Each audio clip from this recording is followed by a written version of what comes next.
C'est un cours où l'on vient apprendre l'art et les techniques de relaxation. Et en matière de bien-être, il y a désormais une botte secrète que la vingtaine de stagiaires va bientôt découvrir. Ça, c'est une feuille de mon aloe. C'est John.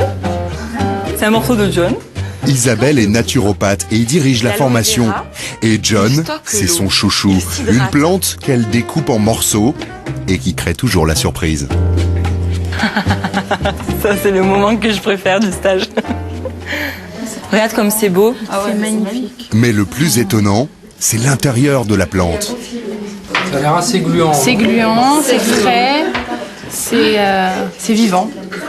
Vous pouvez le mettre sur le visage, vous craignez rien. Vous pouvez faire comme ça sur le visage. L'aloe vera est réputée pour ses propriétés hydratantes, protectrices, et surtout ça répare la peau quand elle a été par exemple malmenée par le soleil, les coups de soleil, les choses comme ça aide à la cicatrisation. Donc c'est très rafraîchissant, donc quand il y a eu un coup de chaud, ça fait beaucoup de bien. Connue depuis l'Antiquité, l'aloe vera est subitement redevenue à la mode. Ludique, agréable à utiliser, elle compte désormais plusieurs millions d'amateurs dans son fan club. Toute la plante est intéressante. Elle est belle à montrer aux clients, elle est belle à présenter, elle est belle à manipuler, à utiliser. Lorsqu'on la découpe, elle est d'une transparence superbe. Le beau fait du bien. Donc tout dans la plante, il n'y a rien à jeter là, tout est bon à prendre. L'aloe vera, c'est une plante tropicale surgie du fond des temps. Son surnom, le docteur vert ou encore la plante de l'immortalité. Sur Internet, ses adeptes vont même jusqu'à lui prêter des vertus contre certaines maladies graves.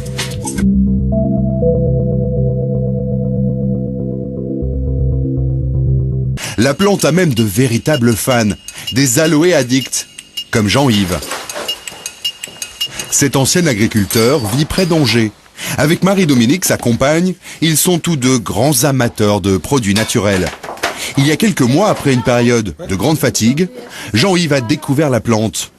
Depuis, il est devenu accro et il boit ça comme du petit lait. Allez, petit bouchon de pulpe.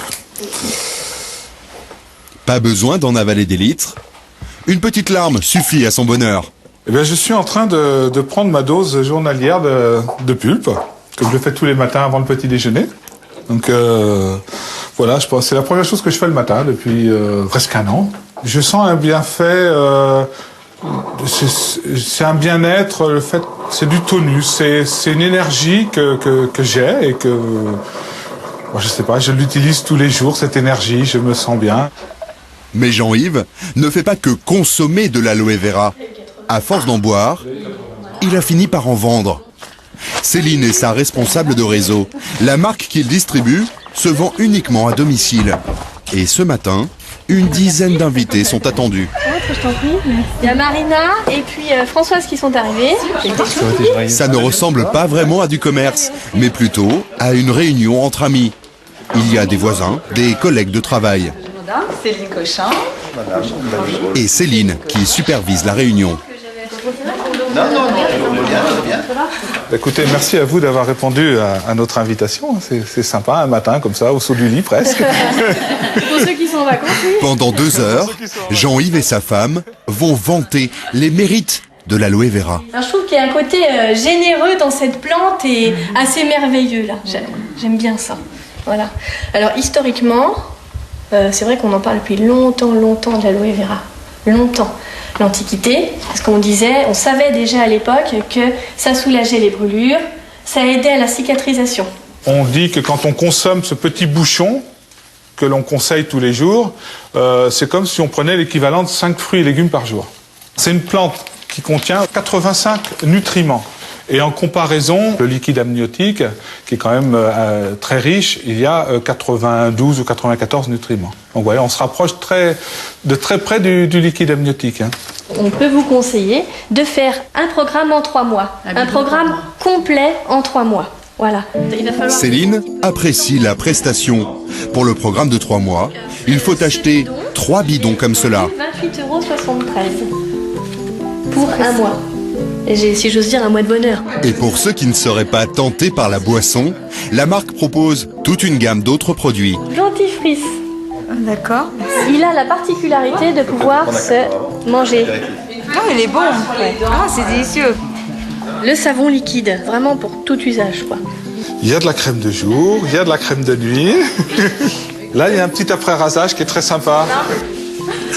Oui, c'est agréable, hein. Ça, c'est simplement pour vraiment faire des images comparatives, si vous voulez, pour comparer, la composition de la pulpe d'aloe vera à un produit qui est connu et qui peut être, qui est connu de tous, voilà, tout simplement. C'est vraiment des images pour aider à mieux comprendre ce que c'est cette pulpe, hein, justement pour ne pas tomber dans le miraculeux, le fantastique et le sensationnel. Céline habite à quelques kilomètres de là, avec son mari et leurs 4 enfants. En 6 ans, l'aloe vera est devenu le business qui fait vivre toute la famille. Le mari de Céline a même démissionné pour travailler avec elle à plein temps. Et chez eux, il y a de l'aloe vera dans toutes les pièces. Pulpe d'aloe vera qu'on utilise et qu'on met dans le frigo. Depuis la cuisine. Ici, j'allais dire, on a un petit panier qui sert à mettre différentes choses. Voilà, c'est le panier familial. Jusqu'à la salle de bain.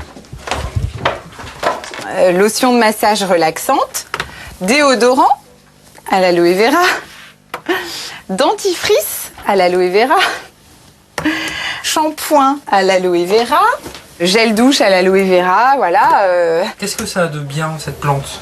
Je dis souvent que si elle a rien de bien, au moins elle a rien de mal. L'aloe vera, voilà. Je ne sais pas si on se pose la même question quand on mange une orange ou quand on mange une pomme ou une banane. Ça a quoi de bien l'orange ou la banane? Eh ben, ça nous nourrit. Et c'est un fruit, un légume qui peut nous faire du bien. Ben, la pulpe d'aloe vera, c'est exactement la même chose. Ce matin, Céline a rendez-vous à Paris, au siège de la société dont elle vend la gamme. Céline a commencé comme simple vendeuse, puis elle a créé son propre réseau de distributeurs à domicile, qu'elle forme régulièrement aux techniques de vente. Je connais quand même pas mal de monde en fait. Je connais Marie, je connais Nathalie, Véronique, Marie-Laure, je connais Madeleine et Benoît. Enfin voilà, je connais quand même pas mal de monde, vous voyez. Nous, bien sûr, avec l'expérience que l'on a, on propose un planning de formation pour nos distributeurs. Mais ce ne sont pas que pour nos distributeurs en direct, ce sont aussi pour les distributeurs de nos distributeurs. Voire les distributeurs des distributeurs de nos distributeurs.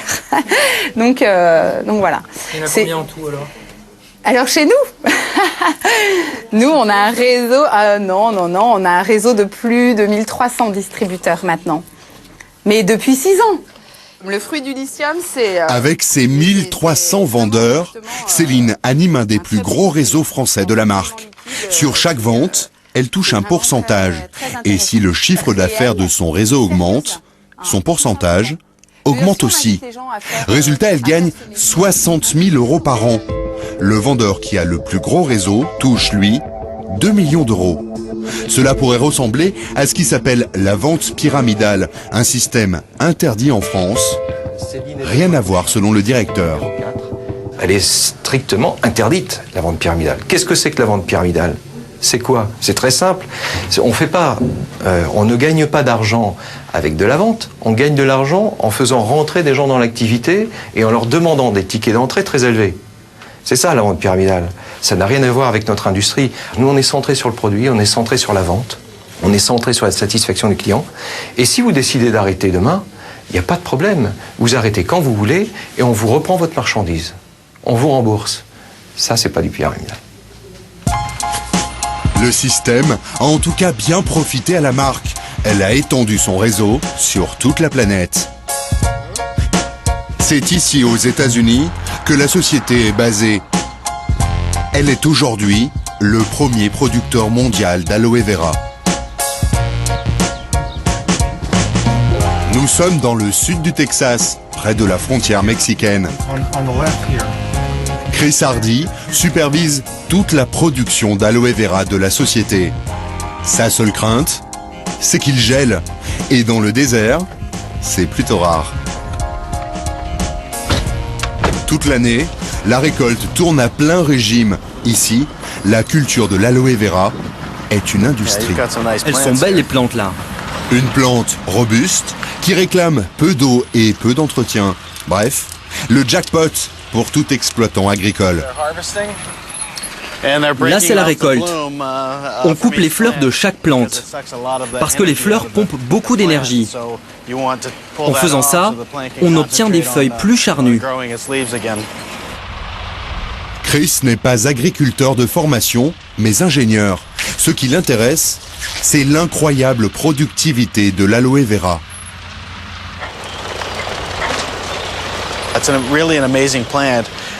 C'est vraiment une plante incroyable. Si les conditions sont parfaites, vous pouvez planter un aloe de 50 cm de haut et au bout de 8 mois, il va donner 3 à 4 récoltes par an. En tout, on cueille 12 millions de kilos d'aloe chaque année. 12 millions de kilos? Oui, rien que sur ce champ.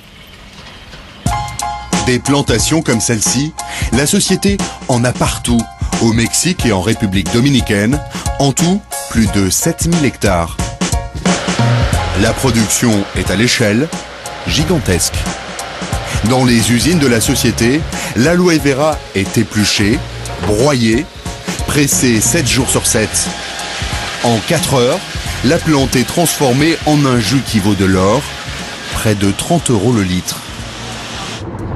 À 800 km de là, Dallas, la plaque tournante de l'aloe vera. C'est de cet entrepôt que la marque exporte ses produits vers le marché mondial. Là, c'est la zone de réception. C'est l'endroit où l'on travaille le plus dans tout le bâtiment. Dans ces caisses, il y a du jus d'aloe vera pur. 1300 litres dans chaque conteneur. Ça vient directement de nos fermes partout dans le monde, de la République dominicaine au sud du Texas. Des containers comme celui-ci, il en arrive 250 tous les matins. Plus de 300 000 litres d'aloe vera transitent ici chaque jour. La société fabrique plusieurs sortes de boissons et des cosmétiques, tous à base d'aloe vera. Ça, c'est du savon liquide. On a le meilleur savon liquide du monde. En 30 ans, la marque a conquis la planète. Chiffre d'affaires global, 2 milliards de dollars. Et voilà le meilleur dentifrice du monde, à l'aloe vera. Du dentifrice? Oui, du dentifrice. Vous faites toutes sortes de produits différents avec l'aloe vera? On peut faire ce qu'on veut avec l'aloe vera. Tout ce qu'on veut? Tout ce qu'on veut. On peut tout faire et surtout, faire fortune. L'homme qui a lancé la mode de l'aloe vera habite à 2000 km de là, dans un décor de rêve. Il a bâti un véritable empire, dont le siège mondial se trouve ici, à Scottsdale, en plein cœur de l'Arizona. Le roi de l'aloe vera, c'est lui, Rex Morgan. À 72 ans, il est aujourd'hui une des 400 premières fortunes mondiales. Une vraie success story à l'américaine pour ce fils de fermier. Dans les années 70, la mode, c'est la vente à domicile comme Tupperware. Reste à trouver un produit. Son trait de génie sera cette plante au nom exotique, mais inconnu du grand public.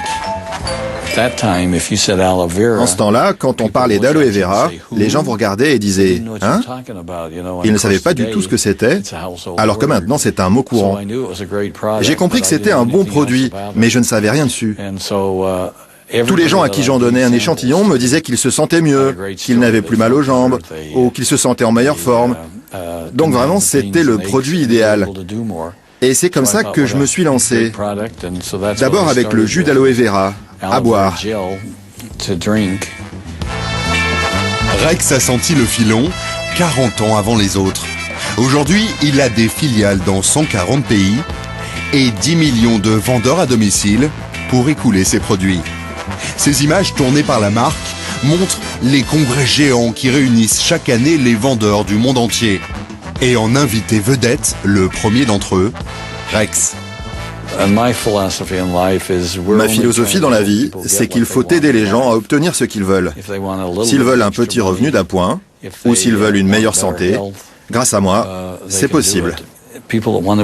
Et si les gens veulent devenir millionnaires, le meilleur moyen que je connaisse, c'est mon modèle marketing. C'est ce que font nos distributeurs partout à travers le monde. Lors de ces congrès, les meilleurs vendeurs sont récompensés. Rex, en personne, leur remet un chèque au montant exorbitant. Une pluie de dollars au parfum d'aloe vera. Jusqu'à plus de 460 000 euros. Quant à Rex, il est devenu milliardaire et collectionne tout ce qui lui plaît. Des œuvres d'art, mais surtout de belles propriétés partout dans le monde. C'est vous sur la photo? Oui, je suis en cow-boy. C'est South Fork, le ranch de la série Dallas. On organise des visites tous les jours. Et là, dans ce bâtiment, j'ai même fait une salle à manger pour 5000 personnes. Vous aimez acheter des choses? Ne jamais vendre, toujours acheter. Le modèle de sa réussite, Rex l'a exporté dans tous les pays. À Paris comme ailleurs, la marque surfe sur le succès du fondateur. La filiale française fait 50 millions d'euros de chiffre d'affaires par an. Pour son directeur, tout le monde peut donc faire fortune avec l'aloe vera. Chez Forever, on démarre avec 35 euros. Avec 35 euros, vous avez l'ensemble des éléments qui vont vous permettre de comprendre le business, de comprendre les produits et de savoir comment démarrer cette activité. Voici comment une petite plante du désert, aux allures de cactus, est devenue en quelques années un redoutable business. Les amateurs y verront la reconnaissance de ses qualités. Les marchands de bien-être, une source inépuisable de profit jusqu'à ce qu'une autre plante lui vole la vedette. Mais sa longévité est à l'échelle des siècles. La plante de l'immortalité survivra sans doute à son succès.